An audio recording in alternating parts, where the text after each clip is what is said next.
Shri Ganesha Sharada Gurubhyo Namaha. Uttaram yat samudrasya himadreschaiva dakshinam varsham tad bharatam nama bharati yatra santatihi. Welcome to all for this session on chapter 11 from the Kedar Khanda under Maheshwara Khanda in the Skanda Purana. In the previous chapter, we were learning about how the great turning of Milky Ocean started by Suras and the Asuras. However, they forgot to remember Shiva in the beginning, who can be contacted only through their soul towards the Supreme Soul. And they also forgot to worship Lord Ganesha. And on account of this, a Vigna was created by Ganesha in the form of a Kalakota poison. And that Kalakota poison had completely destructed the whole world, reducing it down to ashes. And then, on knowing about this, Maheshwara took the form of Linga and consumed that entire poison and helped the whole world to be revived. And he told all the beings, including Vishnu, Suras, Asuras, everybody, that you need to first perform the worship of Ganesha and then continue churning of the Milky Ocean. Otherwise, you will going to face the same fate. And then the Suras, Asuras, Kinnaras, Charanas, they asked Girisha about the method of worship of Ganesha in a proper manner, and for that Maheshwara replied to them, in every fortnight, Ganesha should be worshipped on the fourth day of the Paksha in the bright half of the month. A so a devotee after taking bath should worship always with white sesame seeds. After finishing all necessary daily routine religious duties, the devotee should perform the worship of Ganesha with great care by means of scents, garlands, and akshatas, which are unbroken rice grains. At the outset, meditation on Ganesha should be performed in accordance with the scriptural injunctions. As the worshippers are of various types, having tamasa, sattvika, and rajasa traits, the names of Ganesha also become many in number according to their class characterized by the particular guna. They are as follows. Panchavaktra are the five-faced Ganadhyaksha, chief of the are the Shiva's attendants, or Dashabahu means the ten-armed, or Trilochana or three-eyed, or 1 minute. Kantaspatika Sankasha means resembling a shining crystal. Neelakantha or blue-throated. Gajanana, the elephant faced. I shall describe his five faces correctly. The is a fair in color. The middle face is fair in color with four teeth and three eyes. Basically, four tusks and three eyes because he is having an elephant face. It is beautiful with long trunk. In the trunk, he keeps a modaka, a round piece of sweetmeat. The other face of Ganesha is yellow, auspicious blue, tawny, and grey. The faces are splendid and characterized by good features. I shall tell you the weapons in the 10 hands of Ganesha. Those weapons are noose, axe, lotus, gourd, tusk, rosary, plowshare, pestle, varada. It's basically a mudra or a gesture, the hand indicating bestowal of offering of the boons, and a vessel containing modakas. One should meditate that he is holding the vessel in his hand. The meditation is of three types.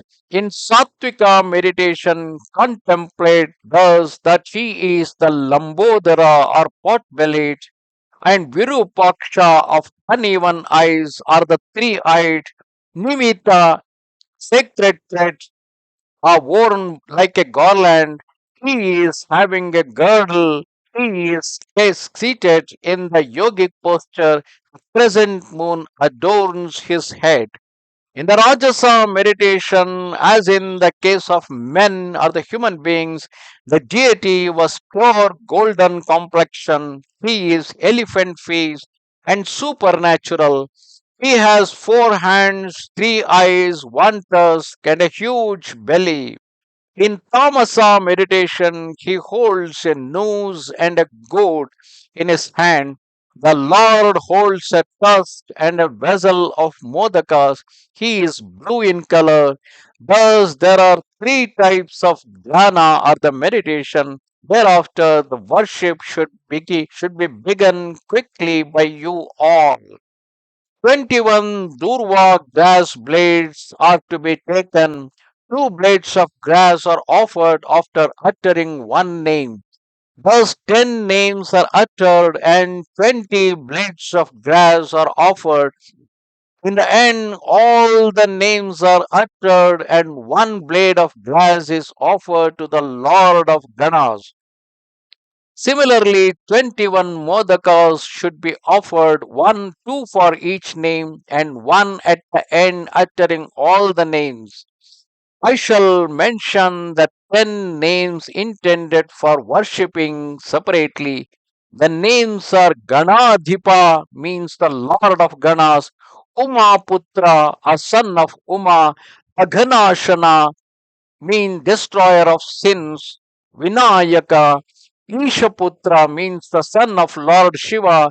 Sarvasiddhi Pradayaka, bestower of all siddhis. Ekadanta, one tusked. Ibhavaktra means elephant faced. Mushakavahana means mouse vehicle. And Kumara Guru, the elder brother of Kumara Swami, at the end of every word, namaste to obeisance to you should be added. In the case of the laws, the words Kumara Guruve Tubhyam Namastu, obeisance to you, O Kumara Guru, should be uttered. Thus, Ganesha should be worshipped with care. After speaking thus to the Suras, Sadashiva, Shambhu, the highly splendid Lord eagerly embraced Vishnu, who abides in the cavity of hearts as well as Brahma, and he immediately vanished. All of them bowed down to Shambhu and then became engaged in the worshipping of Ganadhyaksha or Ganesha. After worshipping him in accordance with the injunctions, they become engaged in honoring him with various upachara or the ways of service and the Durva brass blades separately. Ganesha, who was contented and delighted by their worship, bestowed boons on Devas. They circumambulated him, bowed down to him, and propitiated him. Asuras, who possessed only Tamasa Guna, did not perform the worship of Ganesha. The excellent Asuras were engaged in ridiculing the Devas for this kind of worship. Devas finished worshipping the son of Shankara and went to the milky ocean once again. Brahma, Vishnu, the excellent Suras, Devas, Daityas, and sages made Mandara the churning rod and Vasuki the churning rope. Keeping Vishnu near them, Devas begin the churning.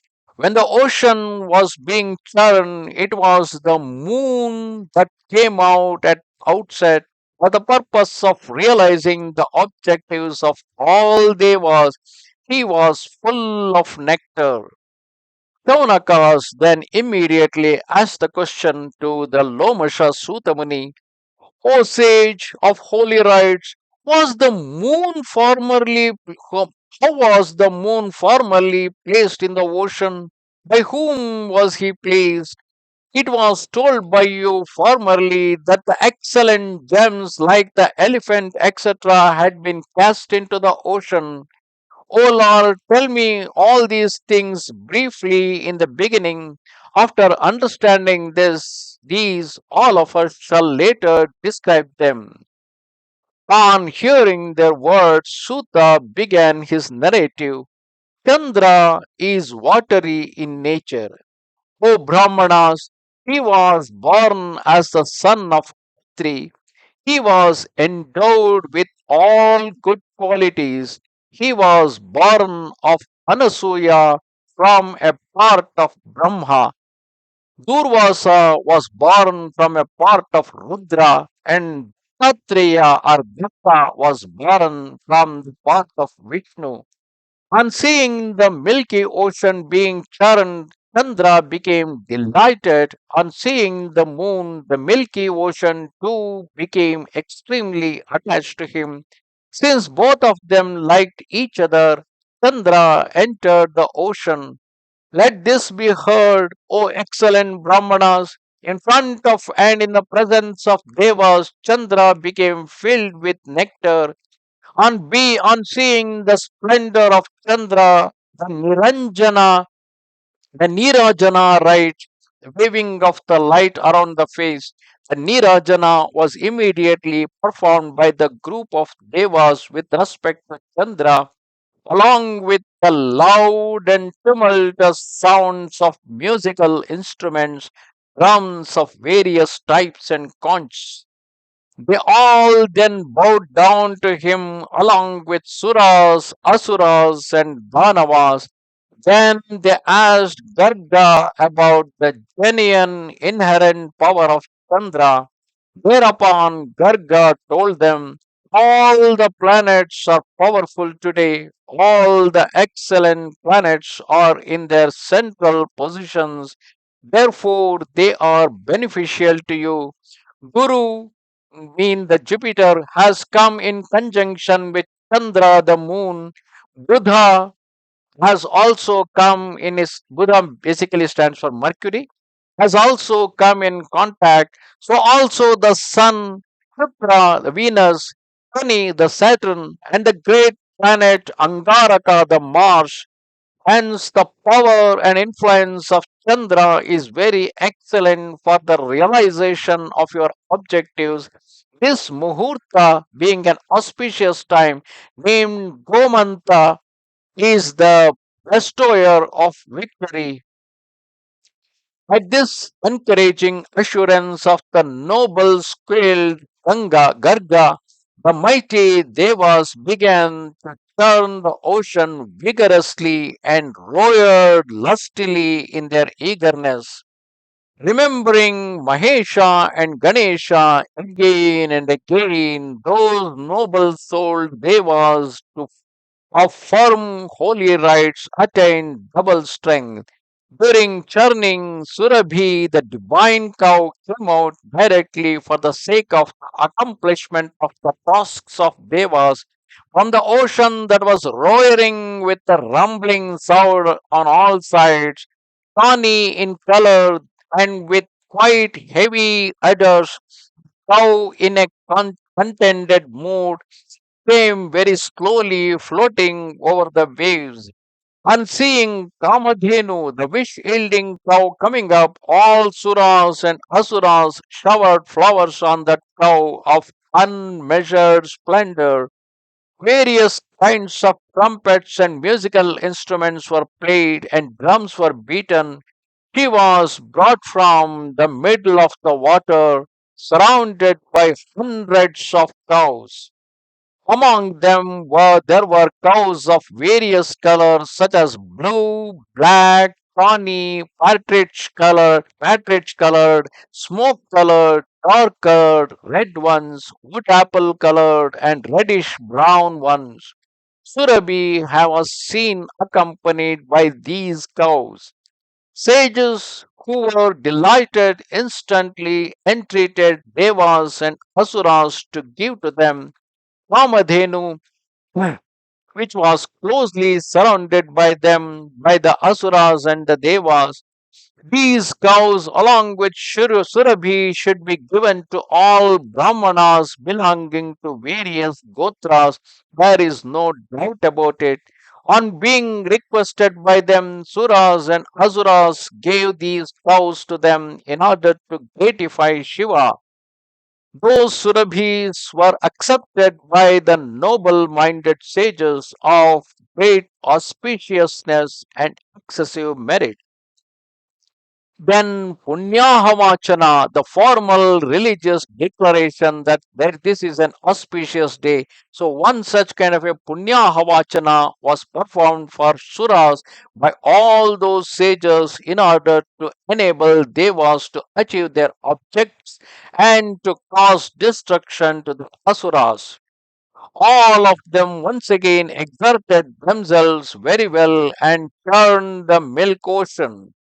From the ocean that was being churned rose up Pulpavriksha, Parijata, Kuta, and Santanaka.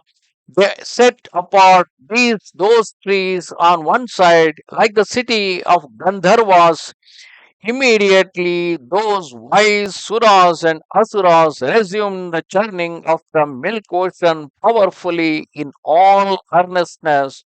From the ocean that was being churned emerged a grey, highly refulgent, extremely bright, most excellent gem having the brilliance of sun, and that gem was called Kaustubha. With its brilliance, it illuminated the three worlds. Keeping the Chintamani, a miraculous stone in front, they saw the Kaustubha brightening the world. All those suras gave the Kaustubha to Vishnu.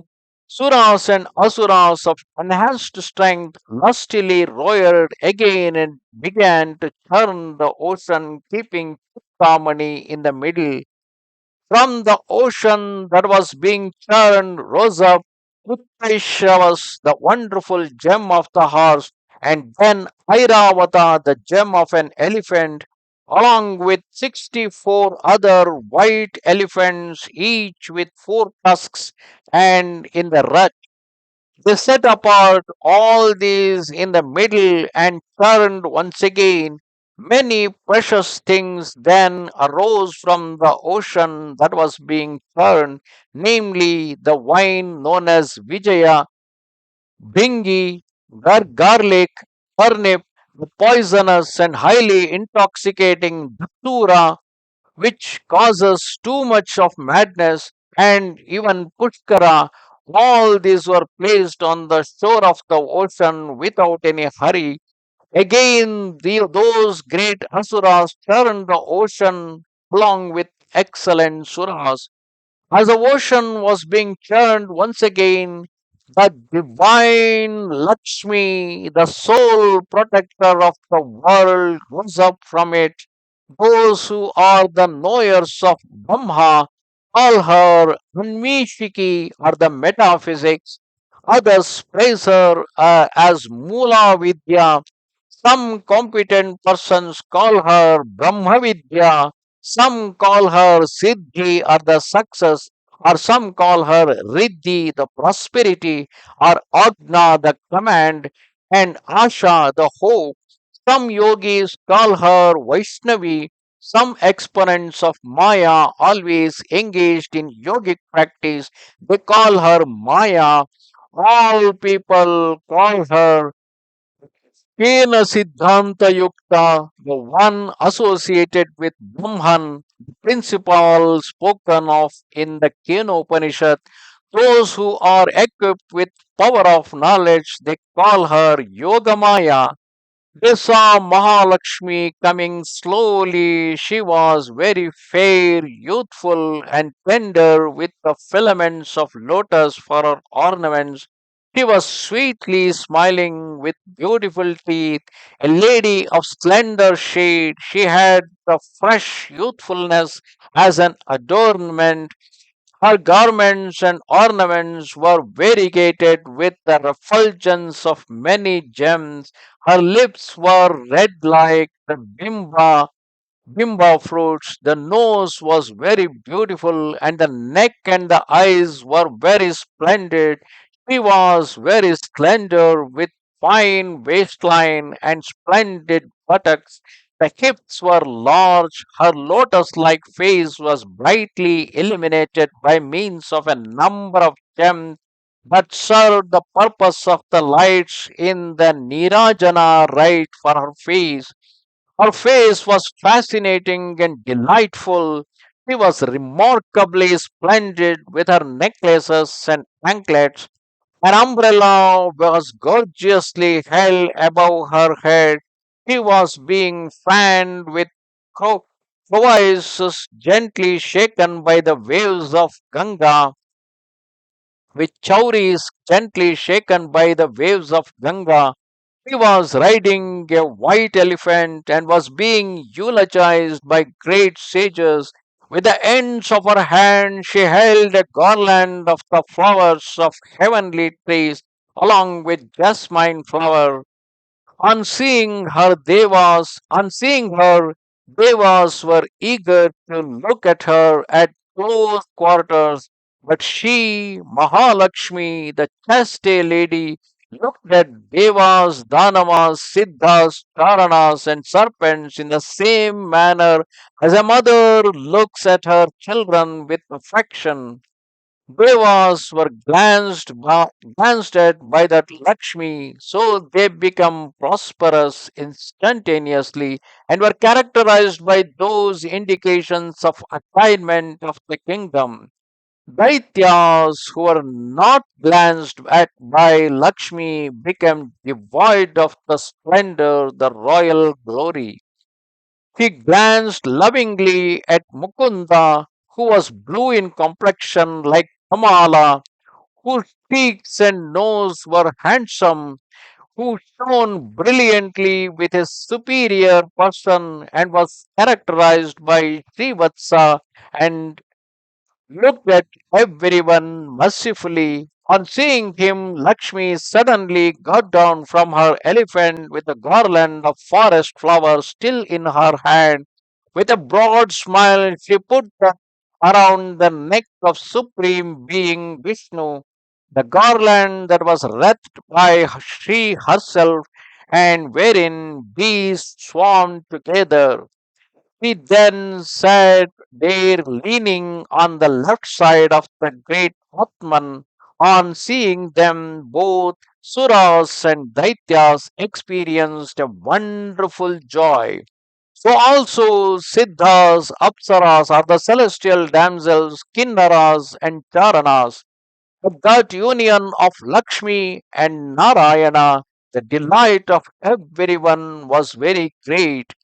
All the worlds, all the people, everywhere was simultaneously happy and joyous. Mahavishnu was sought and wooed by Lakshmi. Lakshmi was wooed by him alone. Thus, through mutual love, they become absorbed in looking at each other. The sound of the various musical instruments and drums, such as pataha, conchas, mridangas, anakas, gomukas, berries, and jarjaris, was very tumultuous. The songs of the musicians was immensely splendid, with the four types of musical instruments, namely Pata, Vitaka, Ghana, and Sushira. The groups of Gandharvas and celestial damsels propitiated the all pervading Lord Hari in every way. Gandharvas, being proficient in the art of music, delighted the Lord. Narada, Tumburu, and other Gandharvas and Yakshas then sang sweetly. The groups of Suras and Siddhas served thus Lord Narayana, who is in the form of Supreme Atman and whose enlightenment was boundless, deep, and profound. Thus ended the chapter 11 of the Kedara Khanda under Maheshwara Khanda in Skanda Purana.